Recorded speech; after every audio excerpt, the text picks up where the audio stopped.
11월 대선을 앞두고 조 바이든 대통령과 도널드 트럼프 전 대통령이 노동자 표심을 잡기 위해 경쟁을 벌이는 가운데 바이든 정부가 초과근무 수당 지급 대상을 확대키로 했습니다.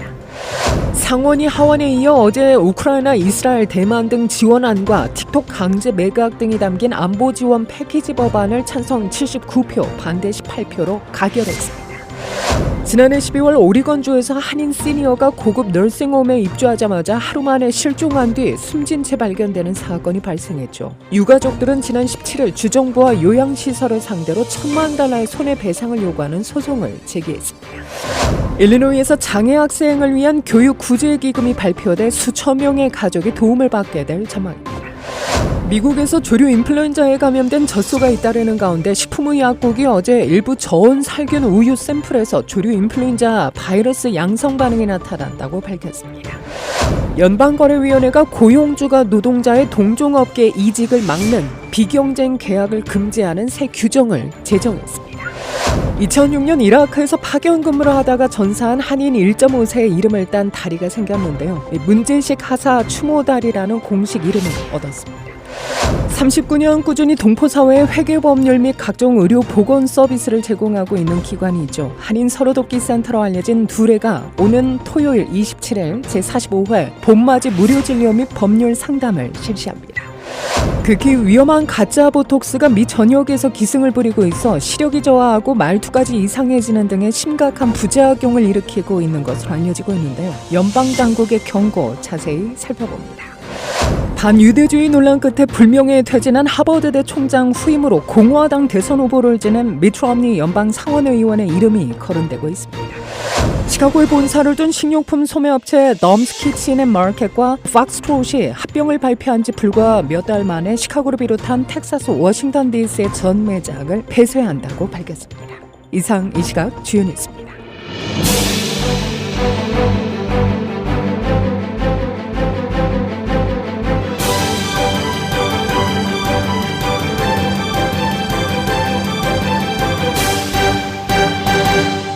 11월 대선을 앞두고 조 바이든 대통령과 도널드 트럼프 전 대통령이 노동자 표심을 잡기 위해 경쟁을 벌이는 가운데 바이든 정부가 초과근무 수당 지급 대상을 확대키로 했습니다.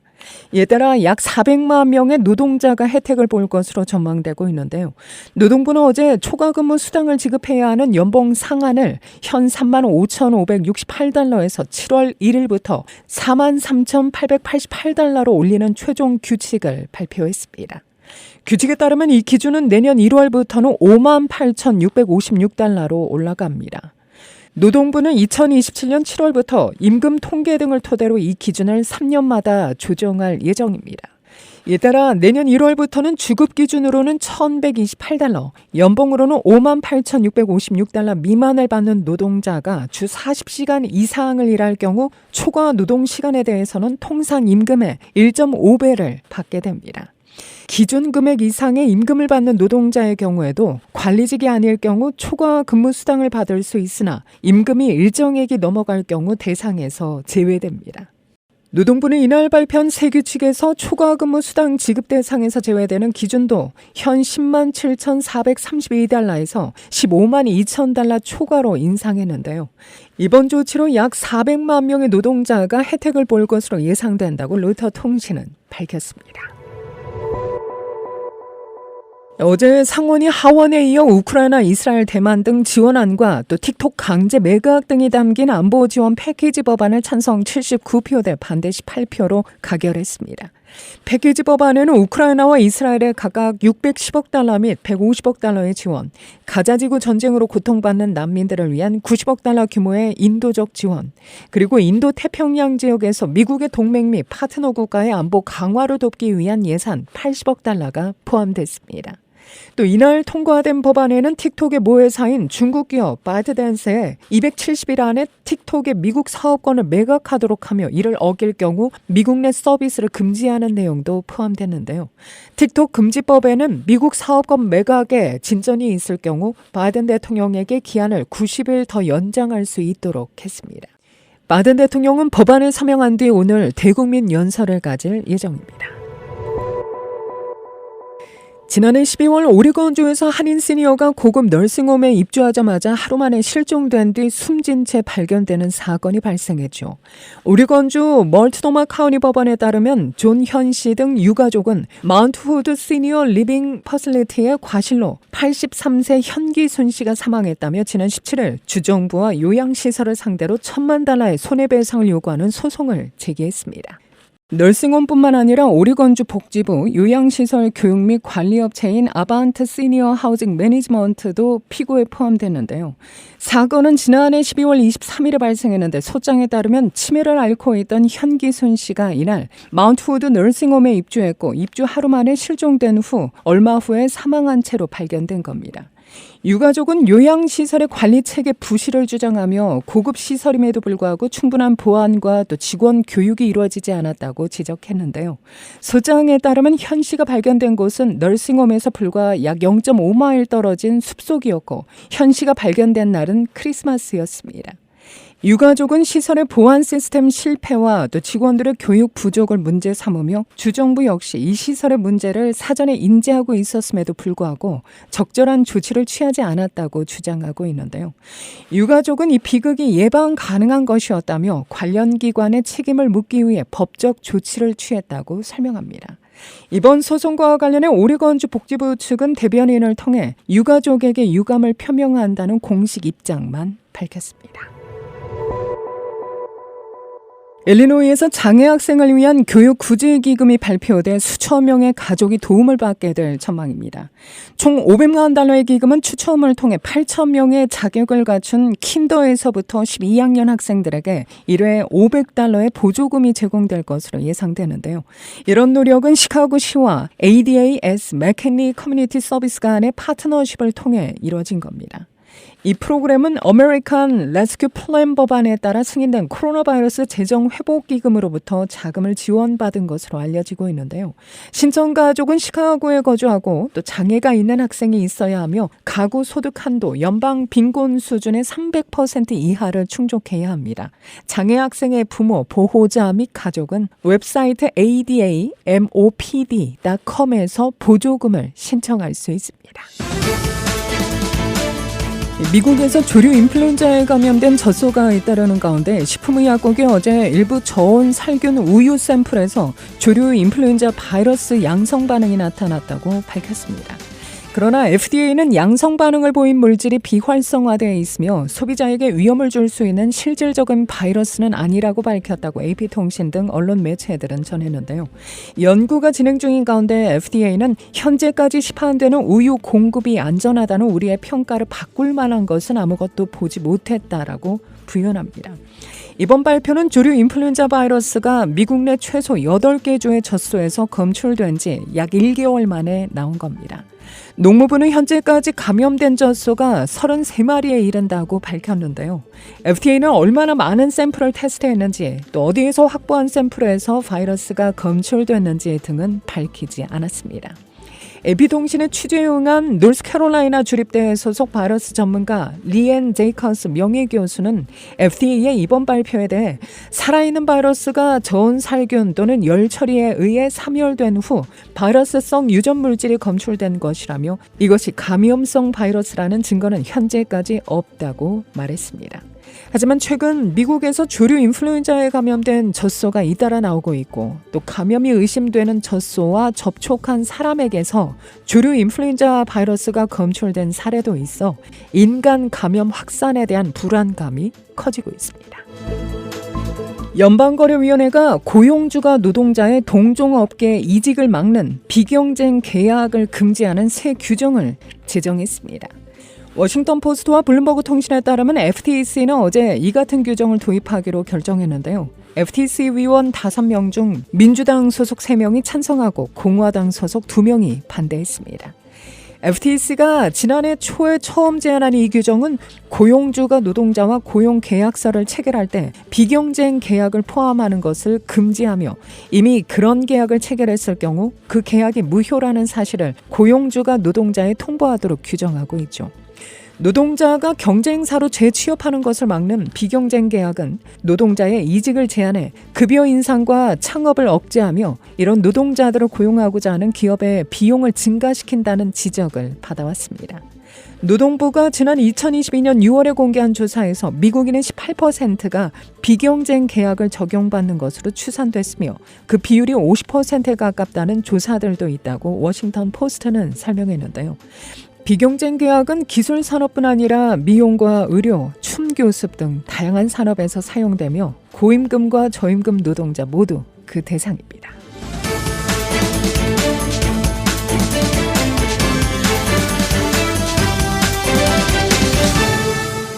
2006년 이라크에서 파견 근무를 하다가 전사한 한인 1.5세의 이름을 딴 다리가 생겼습니다. 펜실베니아주 벅스카운티 미들타운 타운십 근처의 미들타운 브리지가 최근 문제식 하사 추모다리라는 공식 이름을 얻었는데요. 이 다리는 벅스카운티 랭호운 지역 근처의 295번 고속도로를 지나는 트렌턴 도로 위에 있습니다. 고 제이문 하사를 기리는 다리의 명명식이 지난 19일에 열렸는데요. 아버지 문 씨는 지난해 여름 호건 의원이 찾아와 우리 지역의 영웅을 위해 주에서 관리하는 이 다리에 아들의 이름을 새기게 했다고 제안했다며 20년 가까이 지난 사건을 기억해줘서 감사한 마음이라고 말했습니다. 호건 의원은 문 하사의 이름을 딴 다리의 명명 법안을 발의하고 주 상하원 통과를 위해 노력했습니다. 1985년생인 문 하사는 한국에서 태어났고 농구 선수인 아버지 문 씨 등 가족과 함께 어릴 적 미국에 이민했습니다.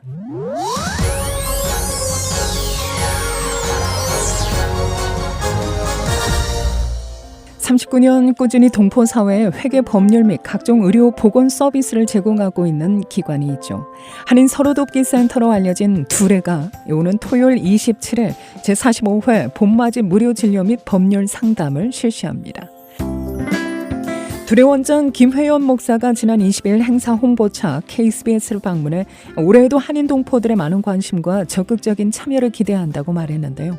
김 목사에 따르면 이 행사는 매년 봄과 가을로 나눠 별도 두 차례 마련되는 행사로 오는 토요일 오전 9시 30분부터 오후 1시 30분까지 알러지와 소아과, 산부인과, 내과, 신경내과, 발목, 한방, 심리상담 등 각종 의료 상담이 가능하며 형편과 상황에 맞게 서비스를 받을 수 있도록 전문의를 안내하는 서비스를 제공한다고 밝혔습니다. 한인 1세대 그 의사들께서 많이 은퇴하고 계셨잖아요. 즉각적으로 이렇게 인벌브 되시기를 좀 주저하세요. 그런데 감사하게도 다시 당신의 그 스페셜티를 한인 사회 동포들과 나누기를 원하세요. 그래서 몇몇 의사들께서 앞으로 정기적으로 오셔서 진료 같은 걸 해주시겠다 그렇게 약속을 하셨습니다. 오히려 이제 저희들이 더욱 풍성해지는 서비스가 될 것 같습니다. 앞으로는. 신청자들은 방문 전 반드시 예약해야 하며 신분이나 보험 유무와 상관없이 관련 진료와 상담이 가능합니다. 여전히 한인 사회에는 신분 문제로 어려움을 겪고 계신 분들이 많으십니다. 그런 분들은 어디 가서 차마 이렇게 말도 못하세요. 없다는 얘기도 이제 우리 한국 체면 문화 때문에 쑥스러워 말도 못하는 그냥 그런 말 하실 거 없이 신분도 안 여쭙지 않으니까 그냥 오셔서 편안하게 받으시면 돼요. 피검사의 경우 CBC, AIC, CMP, 갑상선, 전립선, 간검사, 콜레스테롤 및 혈당과 췌장검사 등에서 약간의 자비 부담이 발생할 수 있는데요. 이외에 소변검사와 소아과 무료 백신 접종도 실시됩니다. 생후 1개월에서 18세까지 적용되며 접종 항목은 자궁경부암, 소아마비, 뇌수막염, 홍역, 볼거리, 풍진, 수두, 파상풍, 딥테리아, 백해일, A형 간염, B형 간염 등입니다. 건강에 문제가 있으셔서 상담받으시니까 전문가들이시니까 이거는 그냥 약 처방이면 되겠다. 그러면 프리스크립션까지 받는 건 무료입니다. 근데 이제 예를 들어서 스페셜 케어가 필요하다. 좀 검사가 필요하다 그러면 이제 리퍼를 해드릴 거 아닙니까? 어떤 예를 들어서 메모그램이라든가 저희들하고 또 계약 맺고 있는 그 기관이 있습니다. 그런 데서 특히 여성 유방암이라든가 자궁암 검사는 무료까지 받을 수 있는 게 있어요. 그 나머지는 저희들이 소개하면 또 최소한의 비용을 받을 수 있도록 이렇게 도와드리는 것까지. 피검사, 소변 검사는 보통 개인이 하시면 뭐 여러 가지 받을 때 몇백 불 가는 경우도 있어요. 근데 저희들은 보니까 뭐 이것저것 다 해봐 맥시멈 100불이 안 넘더라고요. 저희들은 스웨디시 하스피럴하고 이렇게 계약을 맺었거든요. 로잉컴이라든가 이런 분들을 위한 프로그램이에요. 봉사 차원에. 그러니까 그 비용만 최소한으로 받는 거예요. 이외에도 같은 날 두레센터는 이민법과 계약법, 부동산법, 상법, 특허법, 금융법, 세법, 회계 관련 상담 등 무료 법률 상담도 실시합니다. 법무법인 시선 대표 백이연 변호사와 서울 카운슬링 백준철 대표가 전문 상담자로 나섭니다. 이 프로그램은 시카고 시보건국과 해외 동포재단의 후원으로 마련되며 재미 시카고 한인 간호사 협회에서 협찬합니다. 관련한 보다 자세한 사항은 전화 773-545-8348 또는 8349로 연락하면 됩니다. 한편 지난해 첫 개최한 둘의 효도잔치가 올해도 내달 4일 토요일 오후 2시 시카고에 소재한 시카고 한인연합장로교회에서 개최됩니다. 신앙송과 가야금 산조 및 병창, 국악 민요 합창단의 연주, 시카고 한국무용단 공연과 비파와 수금, 워십 댄스, 색소폰 연주, 싱얼롱 등 다채로운 프로그램이 선보여지며 도네이션을 기반으로 한 푸짐한 래플 추첨이 진행됩니다. 시카고의 지금 한인 사회 전체가 비즈니스적으로 좀 이렇게 다운돼 있는데 오히려 이런 것들을 통해서 그분들도 한인 사회에서 뭔가 페이백한다고 하시나요? 그런 기회를 좀 드리고 싶고 그러면서 좀 옛날에 잃었던 영광이랄까 기쁜 거 이런 거를 되살리는데 저희 한인 서류돕기 두레센터가 작은 이런 행사를 통해서 그런 역할을 감당하고 싶습니다. 이외 두레센터는 건물 매각을 추진 중인 가운데 새로운 장소로 이전하면 한인 사회 필요를 채울 수 있는 더 많은 서비스를 계획 실시할 예정입니다. 이를 위한 펀드레이징을 8월 17일 연례 기금 모금 갈라를 통해 홍보 진행한다는 계획입니다.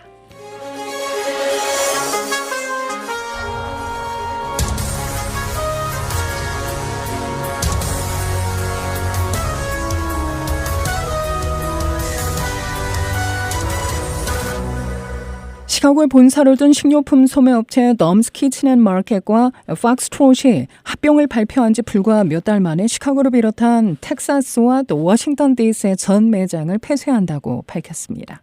이들 업체는 어제 자사 웹사이트에 올린 성명을 통해 어려운 결정을 내리게 됐음을 알리게 돼 무거운 마음이라며 많은 고민과 평가 끝 이 업체가 2024년 4월 23일 문을 닫게 됐음을 알리게 돼 매우 유감스럽게 생각한다고 밝혔습니다. 이번 폐쇄로 시카고와 오스틴, 달라스, 워싱턴 DC 지역의 돔 매장 2곳과 팍스트롯 매장 33곳이 영향을 받게 되는데요. 돔의 웹사이트는 이날부터 배송 기능과 매장 운영, 매장 크레딧 및 모든 고객 대면 서비스를 더 이상 운영하지 않는다고 전했습니다. 극히 위험한 가짜 보톡스가 미 전역에서 기승을 부리고 있어 시력이 저하하고 말투까지 이상해지는 등의 심각한 부작용을 일으키고 있는 것으로 연방 당국이 경고하고 있는데요. FDA와 CDC가 가짜 보톡스를 사용했다가 부작용을 신고한 사람들이 9개 주에서 19건에 달한다면서 소비자들과 의료기관들은 모조 보톡스를 가려내 결코 사용하지 말라고 촉구합니다. 주로 나이가 들어가는 여성들이 주름살을 없애고 팽팽하고 또 탄력을 유지하려고 사용하고 있는 보톡스. FDA의 승인을 받은 진짜 보톡스는 괜찮지만 최근 들어 이 가짜 보톡스가 범람하고 있어 부작용 주의령이 발령된 겁니다. 연방당국은 현재까지 가짜 보톡스 사례가 신고된 9개 주는 일리노이를 포함해 콜로라도와 플로리다, 켄터키, 네브라스카, 뉴저지, 뉴욕, 테네시, 서부 워싱턴주라고 밝힙니다. 일리노이와 테네시에서는 지난주 가짜 보톡스를 맞고 심각한 부작용을 겪은 6명이 신고됐으며 그 이전에는 7개 주에서 13건이 고발되기도 했죠. 연방당국은 미 전역에서 범람하고 있는 가짜 보톡스는 무허가 또는 무인가 공급망을 통해 사들여 불법 배포하고 있는 것으로 보이며 상표를 위조 또는 변조하고 또 심지어 내용물이 오염되어 있는 것으로 지적했습니다. 미국에서 범람한 가짜 보톡스를 보냈다가 세관 국경보호국에 의해 적발돼 압수된 사례를 보면 한국과 중국, 스페인과 불가리아에서 발송한 것으로 드러나는데요. 이 때문에 가짜 보톡스는 아무런 효과가 없으면서 부작용만 겪게 하고 있다고 연방 당국은 경고했습니다. 오늘 시카고 이론 평년보다 훨씬 낮은 쌀쌀한 날씨가 이어질 것으로 예보되고 있습니다. 낮 최고 46도, 밤 최저 34도가 예상되고 있는데요. 오늘 밤에는 약간의 서리가 내리는 지역도 있을 것으로 보입니다. 내일부터 기온이 차츰 오르기 시작합니다. 내일 낮 최고 기온 57도, 밤 최저 32도입니다. 이 시각 기온은 39도, 습도는 67%, 바람은 북풍이 10마일의 속도로 불고 있습니다. 이상으로 데일리 뉴스를 마칩니다. 진행의 김수현이었습니다. 오늘도 하나님의 큰 위로와 축복이 함께하기를 소망합니다.